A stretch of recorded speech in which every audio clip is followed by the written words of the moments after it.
Africa Content TV. Káàbọ̀. Bọ́lá kábíyèsí ọba Túndé Oginni ẹ máa wọlé. Ẹ kábíyèsí mo parọ́ kan lẹ́yìn rẹ̀. Olóyè ọ̀tá ojú yóò bò ní ìsìn. Ojú yóò bò ní ìsìn. Wàláì. Kábíyèsí o, ẹ fi kékeré joyè ẹ fàgbà lò ó. Àwọn tí wọ́n ń pe gbogbo wòlíì ayé tí ń pe gbogbo babaláwo ayé lórí ọ̀rọ̀ Sunday Igboho ni. Ẹ sojú òtó bí ẹni sẹ́yìn. Níjọ́ tí àwọn gbarúmọlẹ̀ babaláwo tí wọ́n ń dáfá, màá bi yín léèrè pé kí làjọṣe ẹ̀yin àti Sunday ẹni ṣe bí Yorùbá ni. Ẹni ojú yín ní ṣe ẹni ṣojú gbogbo Yorùbá ni. Ẹni bójú wá ti Sunday ojú tì wá. Ojú ọ̀wá tì wá, aláyọ̀ inú wa dùn lónìí. Ẹ káàbọ̀ sórí ètò.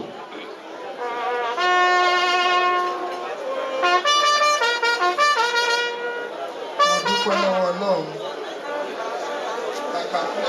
Kàkà kí ṣe fún mi. Ẹ̀jọ̀ ẹni tó bá mú rí kọ gbogbo ọ̀rọ̀ tí máa sọ ń bí orin lọ máa fi sọ. Èké ní pẹ̀lú.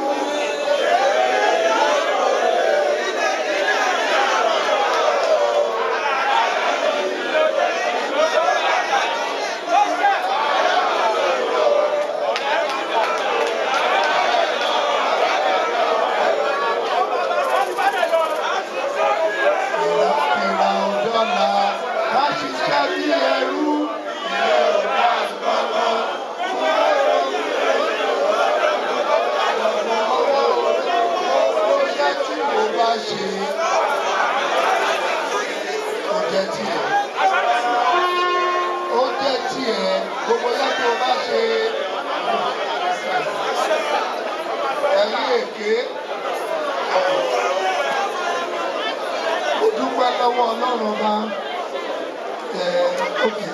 Mo dúpẹ́ lọ́wọ́ Ọlọ́run ọba. Mo dúpẹ́ lọ́wọ́ Olódùmarè láti wà bí. Bó tiẹ̀ jẹ́ pé èmi ò mọ̀ wípé ẹ̀gbọ́n mi náà wà bí. Nínú kéèyàn tún ṣoríire láyé, àwọn tó jẹ́ kẹ́ ẹ mọ̀ mí, Bọ̀dá Kọ́lá Olóòtú wà ń bẹ̀. Bó tiẹ̀ jẹ́ mọ́gàjí èyí jọba, mo tún wá jù lọ lórí ìlú ẹ̀gbọ́n mi ni, bàbá wa ni. Ẹ jẹ́ sọ nǹkan fún mi tẹ́ẹ̀mù. Sunday.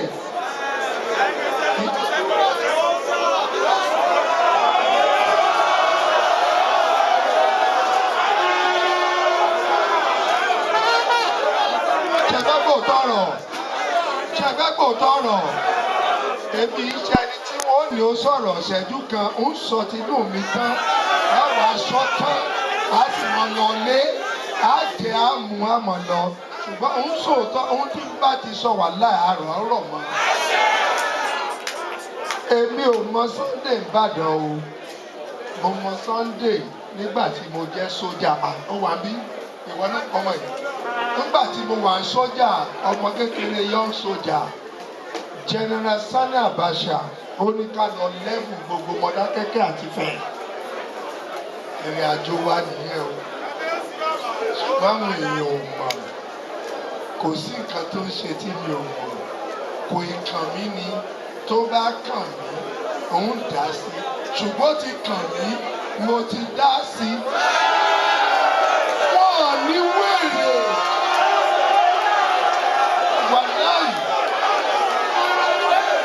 Tẹ̀lẹ́mọ̀ tọrọ.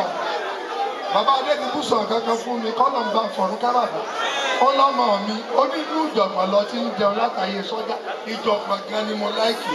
Ẹni á bá bí dáa, tó bá ní òun dojúkọ, Ọlọ́run bá mi dá láti náà. Ẹ pọ̀ bẹ́ẹ̀. Ẹ pọ̀ bẹ́ẹ̀. Ẹ kọ́ ọjọ́ lọ́kọ, ẹ kò kọlà. Ọmọ ṣoríire kí ló ṣe wá ìbínú ẹ̀? Èmi kọjá ìwò yìí, wọ́n ń dojú ogun kan mí ìlú tí mo jọba sí. Ìkan sọ lọ́dọ̀ náà kí ló wá kàn mí? Ó ṣe wá kanlẹ̀kùn lẹ́nu kò lórí ẹ̀dá. ṣe wà yìí èmi dúró tán mo dúró pin ní Ọlọ́run bá kẹ́mi kẹ́kẹ́ bàbá sọ̀rọ̀ lẹ́ẹ̀kan wèrè mi wà bí ṣe wá wo fíìmù yìí àwa gan fíìmù làwa gan bàbá sùwé ni wá à ń ṣe fíìmù lọ́wọ́ ọmọ àwọn ó di ẹyin.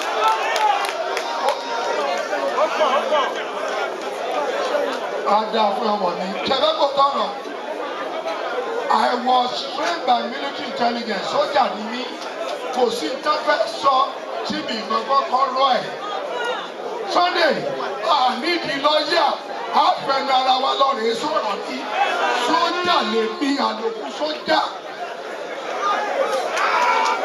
kò tí ọmọ yóò ti ṣe kankan tó kọjá òfin ẹni bá ro kúrò ikú ni ó mọ̀ jáde.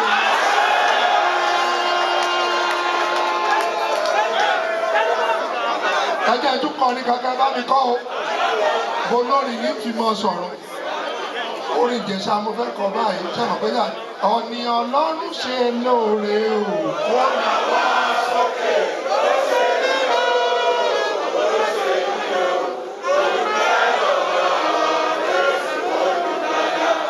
Hallelujah, mo wá dúpẹ́ ẹni lọ́lọ́ wọlé alága mẹ́fà tó bá mi láyé mo dúpẹ́ lọ́wọ́ Jésù. Ọlọ́run mọ̀ ṣe ń wò Jésù mímọ̀ ṣe ń wò.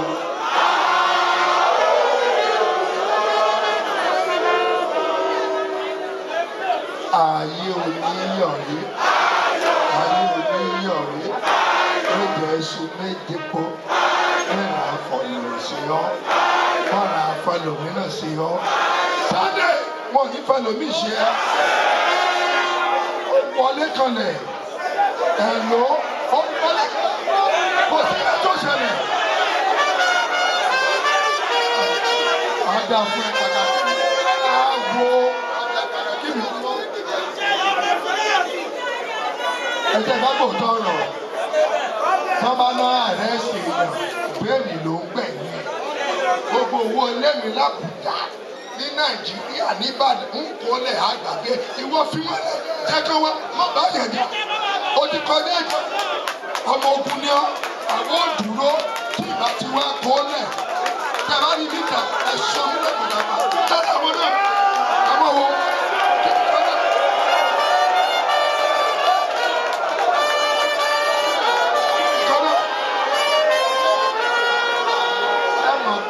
Bọ̀dá sọ̀rọ̀ lẹ́ẹ̀kan bọ̀dá Kọ́lá lóòtú ó lé èèyàn bíi Sunday náà ní kábíyèsí ìjọba tèmi gán pọ̀ bẹ́ẹ̀ ni àbẹ́ẹ̀kọ́ Sunday ṣẹ́wàá bọ́ lórí ọ̀rọ̀ mi ọ̀nà bá bàbá dídí mú lọ́rọ̀ ọ̀rọ̀ mi bàbá ní ẹ̀kọ́ ọmọ ńlẹ̀ Ọlọ́run ló kẹ́ ó ṣe ní ẹ̀ńtọ́nà ń bá kẹ́lẹ̀ yìí ń gbógun tì ẹ̀yin ò tí ẹ̀ ṣe rore ọmọ tí yín gan ètò yẹn tó lọ ń kẹ́lẹ̀ ní gbógun tì kí ló bá ṣẹlẹ̀ ọmọ mi wà láàyè bó jí làárọ̀ tèmi lọ́sàn-án tèmi lálẹ́ tèmi súnlé ẹ̀ túnbẹ̀ tó bá ṣẹlẹ̀ àdìbẹ́ kájọ lọ́bẹ̀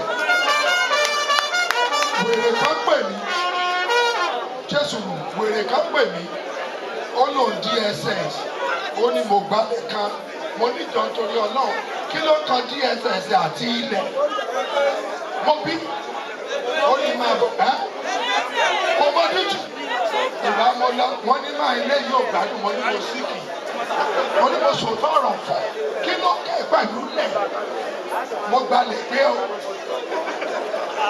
ó kù kẹ́ ṣẹ́sùn.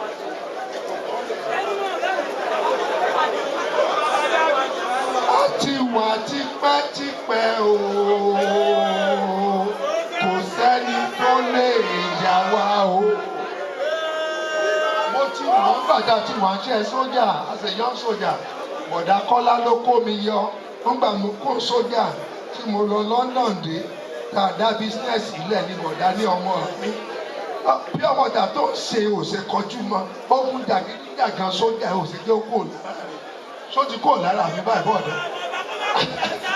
Abẹ́ sójà ni ẹ wàá mọ̀ nǹkan tí mo fẹ́ sọ fún yín o ẹ̀yin èèyàn wa orin kan wà èmi ò láìkí ẹ̀ ṣe nǹkan fún yín.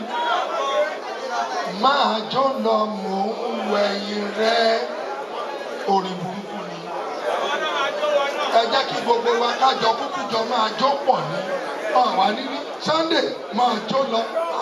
Olóòbù púpọ̀ lẹ́yìn, ìbí ọmọ mu trọ́fì, yóò mọ̀ jẹ pẹpẹ súpù, yóò mọ̀ tó yàwó kò sí yẹn.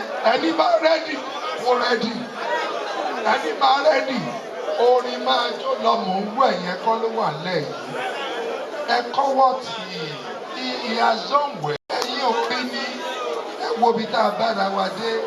Èmi ò ṣolóṣèlú mi ò ṣe kankan ṣùgbọ́n tó máa fẹ́ kó ìjọ̀gbọ̀n nínú báskẹ̀tì ó wà lọ́wọ́ mi. Wèrè tó bá gbé wá mọ̀ ní dání tó bá ṣe òrùjú máa gbọ́. Sunday tó sì lé wèrè kan bá pè ẹ̀rọ Ṣọlá Túndé Ògìnní nìyẹn mo ní èmi náà wọ́n fẹ́ ní ìṣèlú. Ó ní wọ́n sanwó ẹ̀mí mi wọ́n ní kò ń wá pa mí mo ní òṣè. Lọ 203A Magazine Road Jericho Ìbàdàn àdírẹ́sì mi mo wà ń bẹ̀. Ẹ bá ṣí géètì ilẹ̀ ọmọ tó lọ fún mi ó ní wèrè l'Ògìnní eléyìí. Ó ń bò ló fẹ́ pa mí. Jẹ́ bó gbé mọ̀ dání ẹbẹ́ mi náà ní tẹ̀mí. Àjọpọ̀ tó ní láìsẹ̀nsì. Wèrè lọ́ fi ń wọ wèrè ẹrù wọn lẹ̀ kò rújú rárá. Wò mí kán tó wá bá wa àwọn tó lọ bá wọn àti dé. Sọ̀rọ̀ bá tí mo ti bẹ̀rẹ̀ àti dé àlọ́ kọlẹ̀kùn mo ti dé kí ni ẹni mo ṣe ẹjẹ́ akọ̀wé ẹjẹ́ akọ̀ statement èmi nínú plane mi wọ local plane wàá wọ mọ́tò tí a lọ bá wọn headquarter wọn mọ̀jẹ̀ wá wa ká tó lọ gbogbo àwọn tó jọ̀ bí gbogbo wọn náà yín mú. Ẹ ṣe kábíyèsí o. Ẹ ṣe kábíyèsí o. Wọ́n lè pa gbogbo má gbogbo mi lẹ́nu náà. Ọba ilé ti jájú. Ọba ilé ti jájú. Ẹ máa gbọ́ ẹ Jésù. Tẹ́mi bá ti sọ̀rọ̀ gbogbo ló mọ̀. Gbúdọ̀ bẹ́mi sọ̀rọ̀ pé kẹ́mi gbé fóònù lẹ̀. Àyà pa máikrófóònù tó náà bí tó fẹ́ kọ́ ni. Á dàbí tó lè lórí kọ́. Ẹ bẹ̀ sọ tinú mi. Ẹ kú ọ̀sán. Sunday ọgbà fún ẹ. Kàkà kí dúró. Wọ́n ní wáwá káwá gan tó àti dẹ́. Bọ́ọ̀lù yẹn pa ṣúmẹ́ǹtì. Àgbàgbọ́ àtẹ̀ṣe mọ́.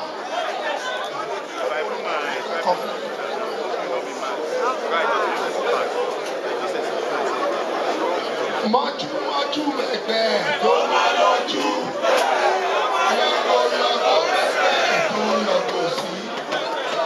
Èmi mọ̀ Sunday kò ṣeé yọ̀gọ̀ sí. Sórí ẹ̀rẹ̀lẹ̀ kọ́sùn. Sunday mọ́jú ẹgbẹ́ tó yọjú àwọn òbí ẹ̀rọ ẹ̀nìmọ̀jì. Àwa ṣé gbogbo àjọyọ̀ kò rí ẹlòmíì ráìsì tó jẹ ló máa pàdánù. Bí àwọn sọ fún ẹ tó ṣe epo tó jẹ ata tó jẹ ìwẹ̀ káì tó jẹ ló pàdánù. Orúkọ mi ò tí pààrọ̀ èmi ni Ọlátúndé ọmọ Ògìnní mọ́jẹ̀dùkẹ́ gbọ́dọ̀ fara ọmọ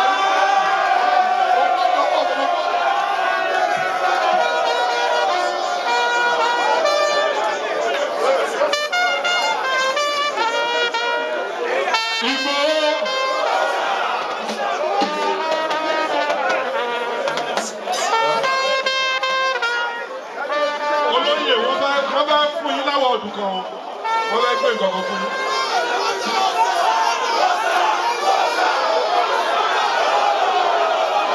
Igboho Iron Ladies.